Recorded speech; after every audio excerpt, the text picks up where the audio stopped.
Hola chicos, ¿cómo están? Bienvenidos a esta segunda sesión de Blackboard Collaborate. Bienvenida Eva, bienvenido Iván, bienvenida Jennifer y bienvenido Miguel. Entonces, a ver, en esta sesión de lo que les voy a platicar es acerca de una introducción de la unidad 2, que es acerca del problema de Cauchy. Entonces vamos a ver qué se trata esto. Entonces, a partir de la unidad, en la unidad 1, nosotros estuvimos viendo ecuaciones diferenciales de primer orden, ¿verdad? Donde solo teníamos una derivada parcial. En este caso, nosotros vamos a estudiar las ecuaciones diferenciales en las que nos aparecen derivadas parciales de segundo orden. ¿Ok? Eh, Pregunta, ¿me escuchan bien? Se escucha un poco ruidoso el micrófono. Ok, déjenme ver, no sé qué está pasando, pero bueno, esperemos que la que quede en YouTube se escuche mejor, no se escuche tan ruidoso, porque no sé qué le pasa a mi computadora, que sí se oye un ruido así medio feo, pero bueno, una disculpa. Entonces, estábamos diciendo que vamos a tratar de estas ecuaciones diferenciales de segundo orden y primero con lo que tenemos que empezar es identificando qué es eso a lo que le llamamos problema de Cauchy. Bueno, el problema de Cauchy consiste en resolver una ecuación diferencial, puede ser ordinaria o parcial, sujeta a condiciones iniciales o a la frontera o a la frontera. ¿Okay? Y por aquí nosotros tenemos la forma general de una ecuación diferencial. Es una función f que depende, por ejemplo, de x y de y en dos dimensiones. Esa función puede depender de otra función u, que sería nuestra incógnita en este caso, y de sus derivadas parciales respecto a x, respecto a y, la segunda con respecto a x, la segunda con respecto a y las derivadas mixtas, ¿verdad? Con respecto a x y después con respecto a yx. Entonces vamos a tener esa ecuación diferencial sujeta a condiciones iniciales o de contorno. Entonces vamos a tener por ahí otra funcioncita que puede depender solo de u o puede depender de alguna de las derivadas de u, y eso va a ser igual a alguna función que va a depender de algunas constantes que también puede ser cero. Pero bueno. Entonces aquí tenemos dos ejemplitos. Una de ellas es la famosísima ecuación de calor que ustedes ya han estado viendo. Aquí tenemos la derivada parcial de u con respecto a t igual al laplaciano de u con respecto a x, ¿verdad? Eso es lo que quiere decir este simbolito de aquí, quiere decir la segunda derivada de u con respecto de x.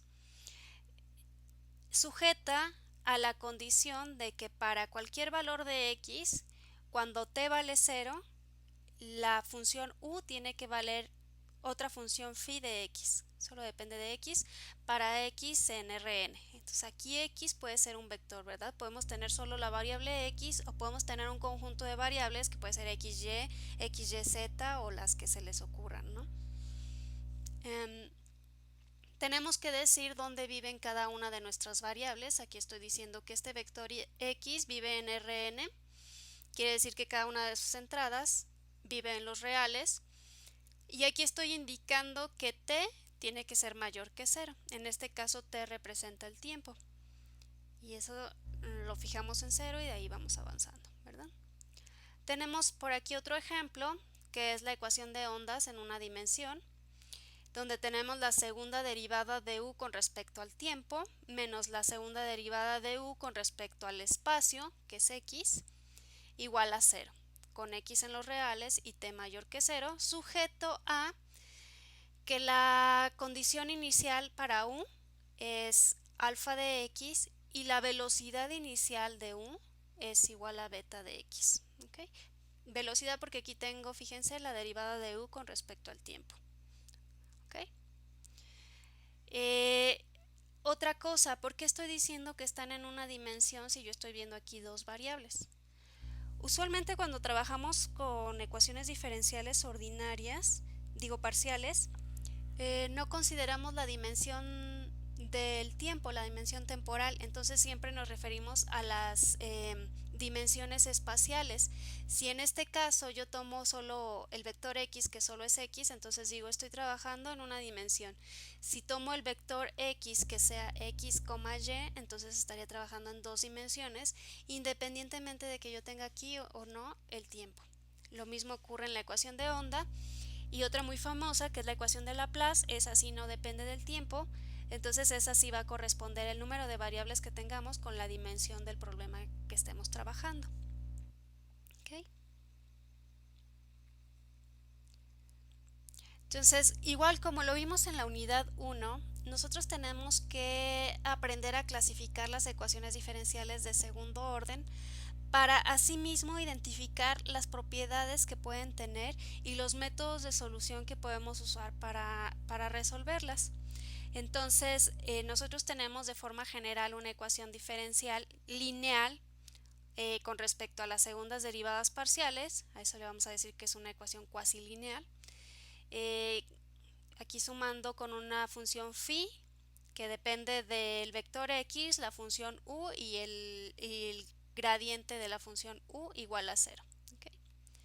Donde las funciones a y j, que dependen de las componentes espaciales, deben de ser continuas. Entonces, de estas ecuaciones nos interesan solamente un intervalo pequeño de ellas o un conjunto pequeño de ellas. Entonces, vamos a ver aquí, por ejemplo, para dos dimensiones, tengo que A depende de X y Y, U también depende de X y Y, y entonces esta suma que tenemos aquí arriba la podemos desarrollar de esta forma, ¿verdad? Entonces, esta sería una ecuación cuasi lineal de segundo orden. Nosotros vemos que por aquí aparece una función f. Entonces, esa f, como análogo a la phi que tenemos aquí, puede depender de x, u y del gradiente de u. Si esa f es igual a 0, entonces vamos a decir que la ecuación es homogénea, y si es diferente de 0, entonces vamos a decir que no es homogénea. ¿Okay? Entonces, desde ahí nosotros ya podemos empezar a clasificarlas como homogéneas y no homogéneas. La linealidad la podemos checar como lo hicimos en la unidad 1, ¿verdad? Considerando el operador diferencial y revisando que habrá sumas y escalares. Después de ese conjunto de funciones cuasi lineales, nos interesan solo algunas, que son aquellas que podemos escribir de esta forma. Entonces nosotros vamos a tener las funciones a y j de x, y continuas y diferenciables, es decir, de clase C1, y entonces nosotros podemos combinar las parciales mixtas, ¿verdad? Yo voy a tener que la parcial de u con respecto a x y con respecto a y va a ser igual a la parcial de u con respecto a y y luego con respecto a x. Entonces, esas parciales mixtas yo las puedo juntar aquí en este término. Me va a quedar algo de este estilo, y aquí tengo la segunda parcial de u y luego aquí tengo las primeras derivadas parciales. ¿Ok? Entonces, de forma general la tengo así, y nosotros las vamos a poder clasificar en hiperbólicas, elípticas y parabólicas. Para eso nos vamos a fijar en los coeficientes de cada una de las derivadas que tenemos presentes en esta ecuación. Entonces, el coeficiente que va multiplicando a la segunda derivada de u con respecto a x le vamos a llamar a11 de xy. Al coeficiente que está multiplicando a dos veces la segunda derivada de u con respecto a x y y le vamos a llamar a12. Al coeficiente que multiplica la segunda derivada de u con respecto a y le vamos a llamar a22, y así nos vamos, ¿verdad? Estas b1, b2 son constantes, esta c también, y esta función depende de x, y, de u y del gradiente de u. Pero en estas no nos vamos a fijar mucho, nos vamos a fijar sobre todo en los coeficientes de las parciales de segundo orden.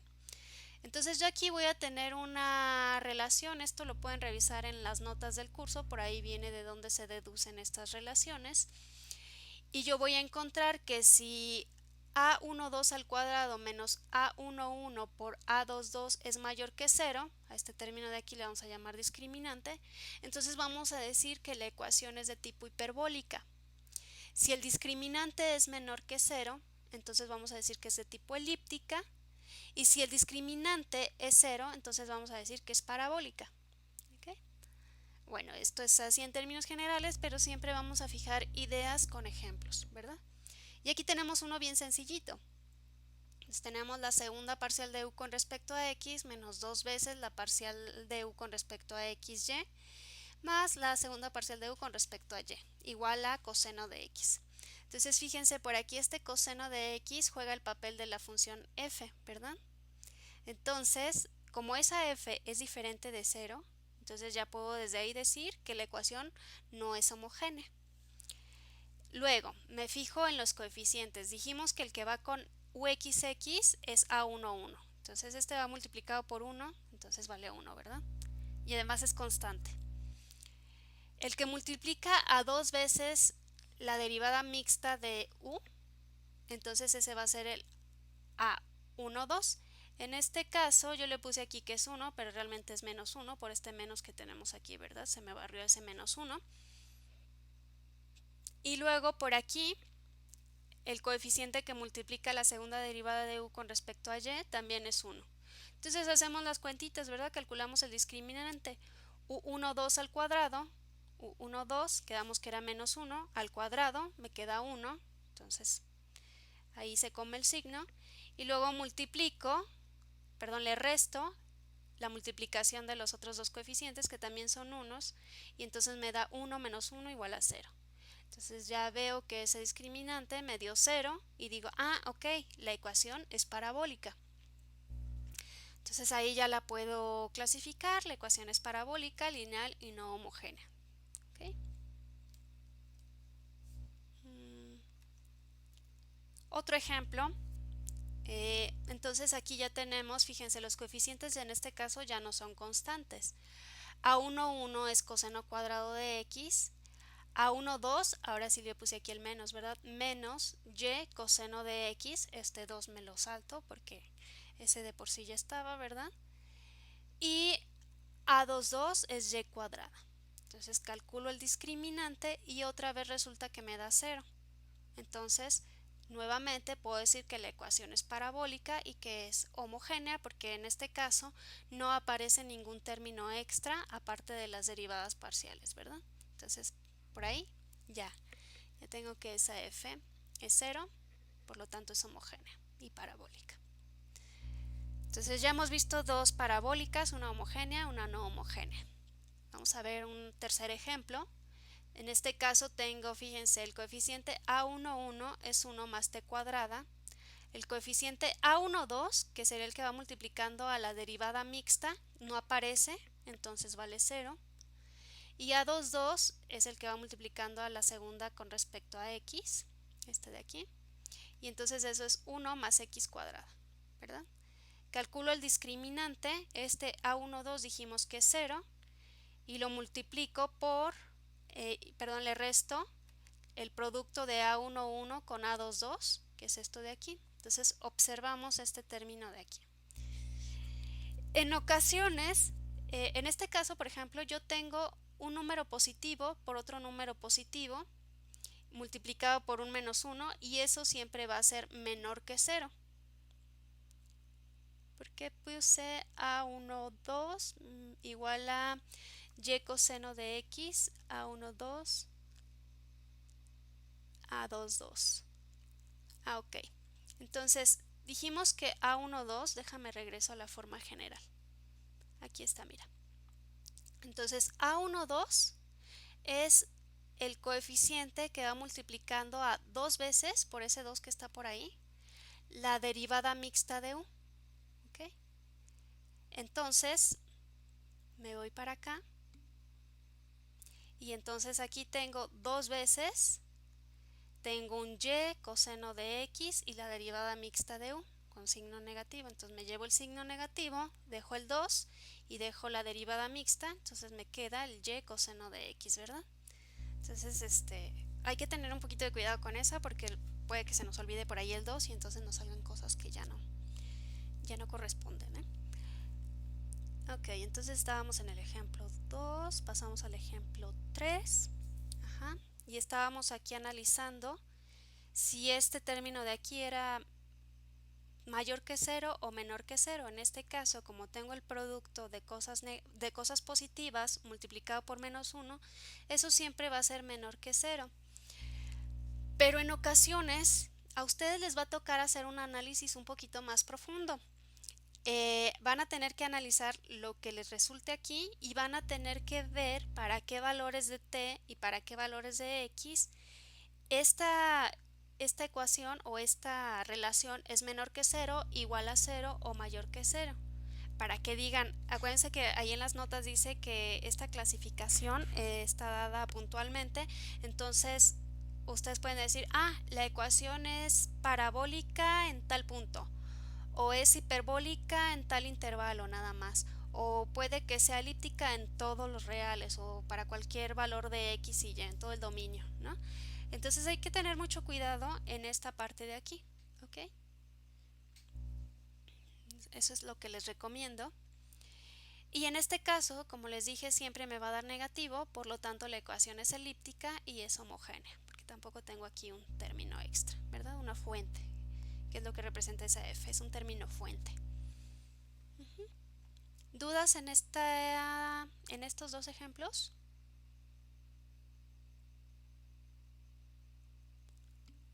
Yo tengo una duda nada más en el discriminante. En algunos textos creo que lo marcaban como, o sea, así como tienen la relación, pero al revés de, en este caso el A12 al cuadrado restaba, pero al A11 por A22. Supongo que es equivalente, pues nada más cambiando la orientación de la desigualdad, ¿verdad? Exacto, así es. Ok. Ok, y no hay dudas, muy bien, qué bueno.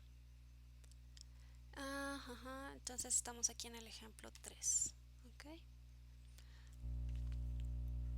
Luego vienen por ahí algunos ejemplos en los que se les pide demostrar que una función u es solución de una ecuación diferencial, puede ser ordinaria o parcial en este caso, que es del curso, ¿verdad?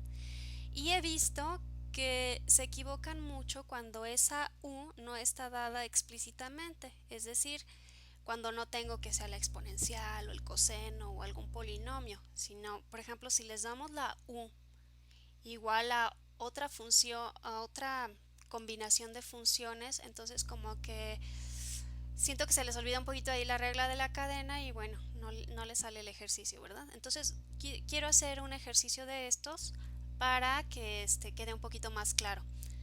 Entonces, y la mejor forma que yo creo es con un ejemplo, ¿no? Aquí tenemos, demuestra que la función u que depende de xy es igual a f de x por y, fíjense aquí tiene solo un argumento, más x por g de y entre x. Es solución general de la ecuación diferencial parcial x cuadrada por la segunda parcial de u con respecto a x menos y cuadrada por la segunda parcial de u con respecto a y igual a 0. ¿Okay? Entonces, aquí lo que yo les sugiero para hacerlo el procedimiento más claro es hacer un cambio de variable. ¿Sí? Aquí yo tengo esta f y su argumento es xy, aquí tengo g y su argumento es y entre x. Entonces yo digo, ok, yo tengo por aquí una función r que depende de xy que me devuelve el producto de x con y. Y tengo una función s que depende también de xy, pero esta me devuelve el cociente de y entre x. ¿Okay? Entonces, ya sé qué forma tiene esta u, ¿verdad? U en realidad es igual a f de r más x g de s. Ya que sé qué forma tiene la u, empiezo a calcular sus derivadas parciales, ¿verdad?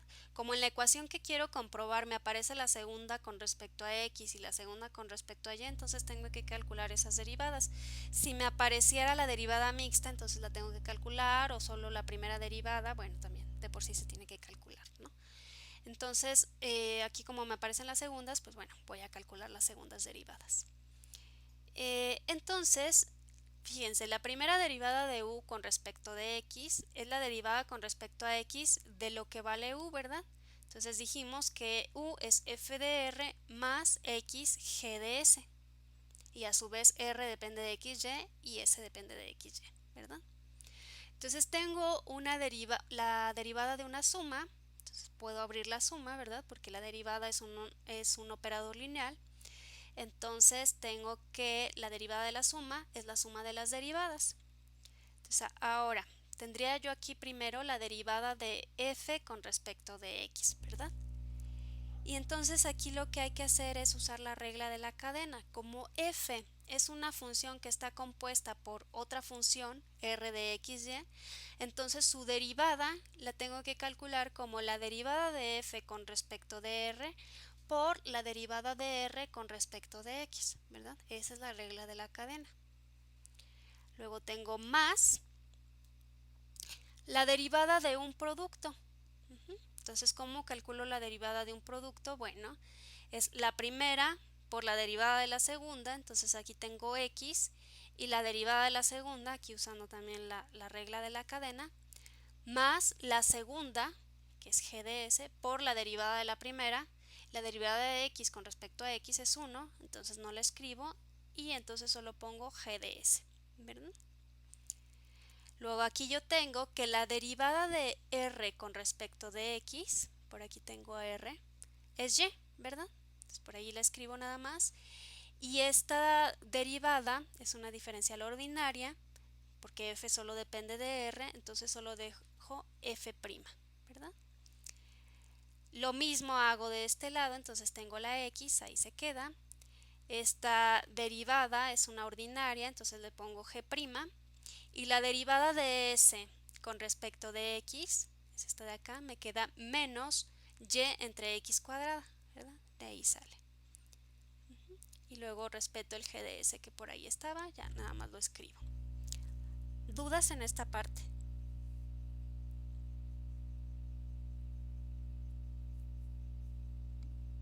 No, muy bien. Genial. No. Hoy me tocaron los listos entonces. Muy bien, chicos, qué bueno que no haya dudas. Ok, entonces ya calculé la primera derivada de u con respecto de x, ¿verdad?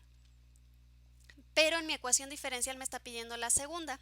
Entonces la segunda derivada de u con respecto de x es la derivada con respecto de x de la primera derivada de u con respecto de x, ¿verdad?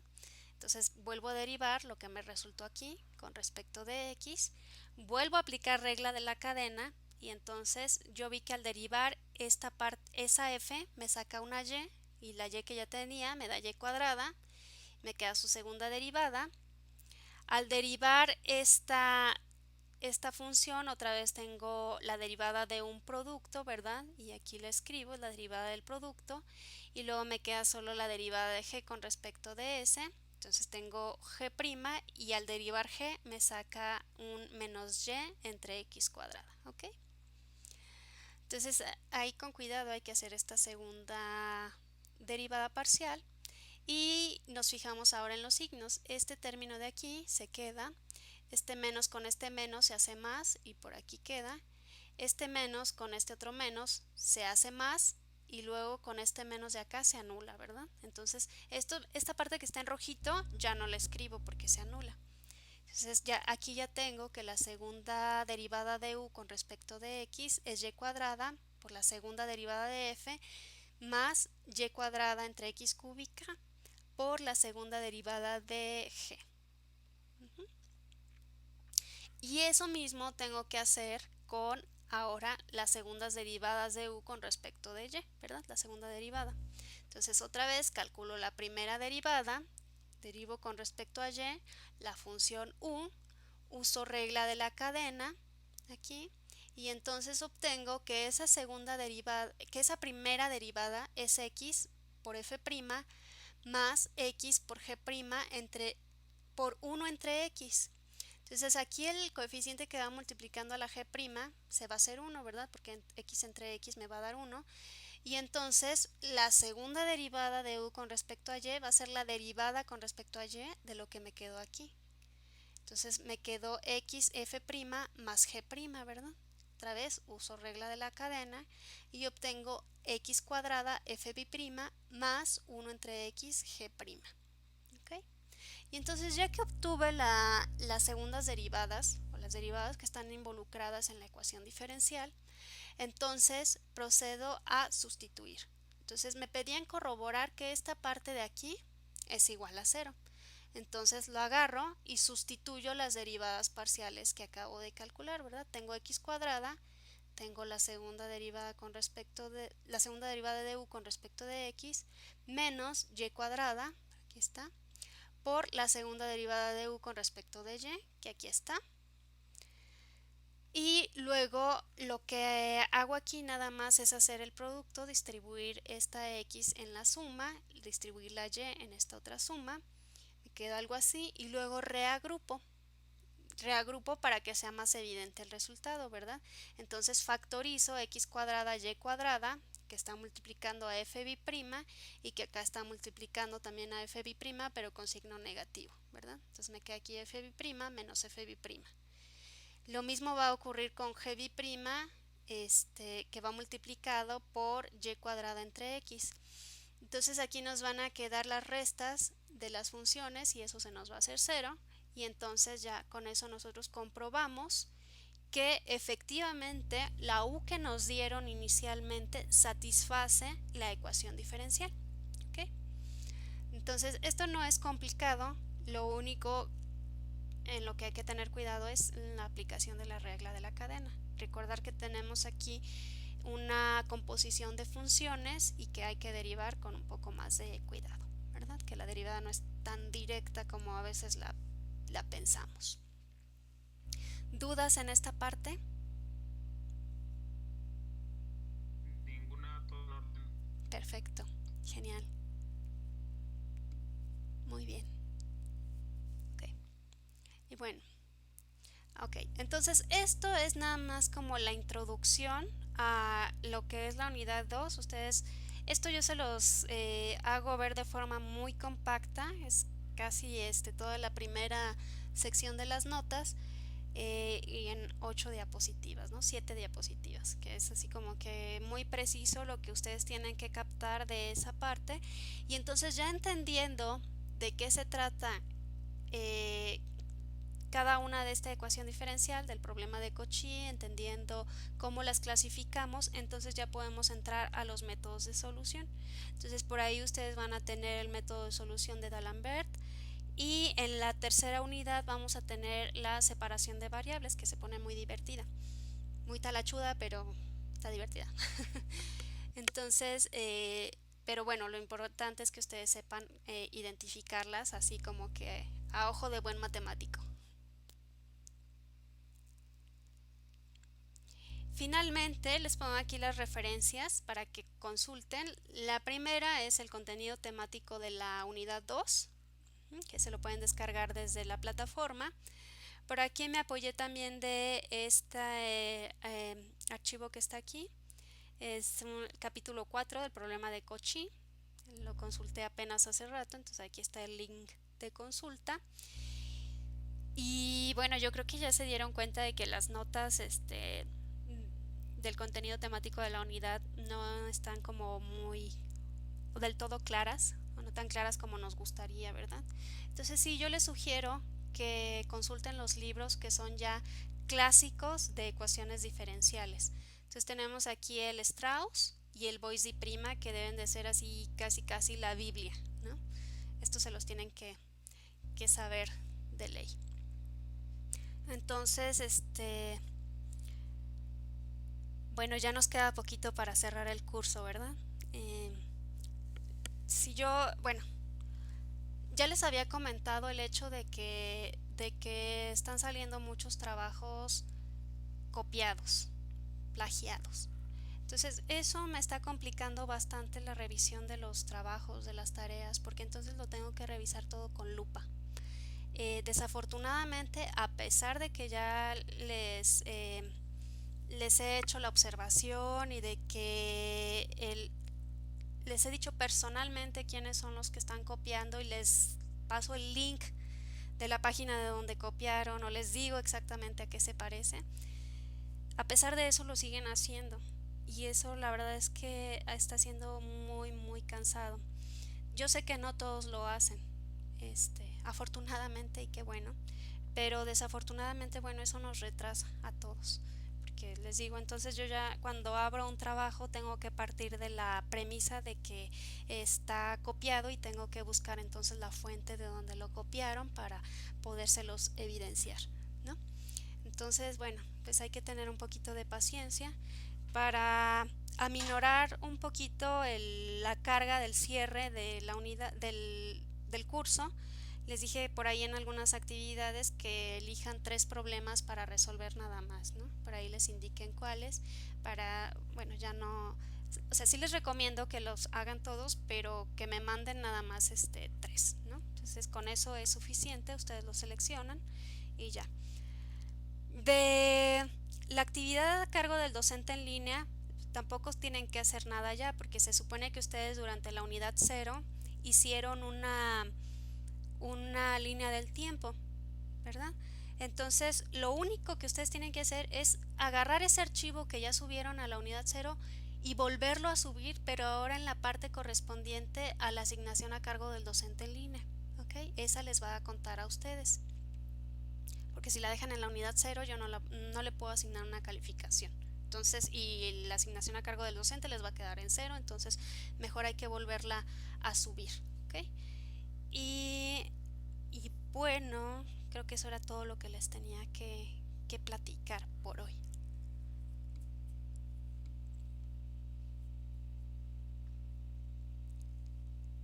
En caso de que no hayas atendido la actividad de la unidad cero, puedes realizar esta instancia en el trabajo. Sí puedes, ya se arregló el micrófono, qué bueno, gracias. Sí, o sea, la tienes que hacer, si no la hiciste en la unidad cero, bueno, pues sí te va a tocar hacerla, ¿no? Ni modo. Eso pasa por no hacerlo a tiempo. Te va a tocar hacerlo.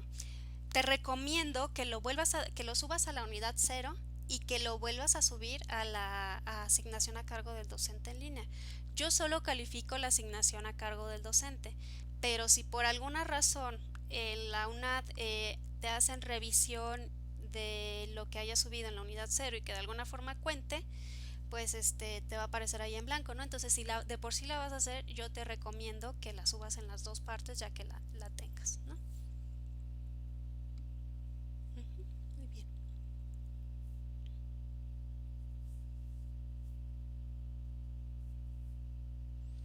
Entonces, a ver, dudas, inquietudes que tengan.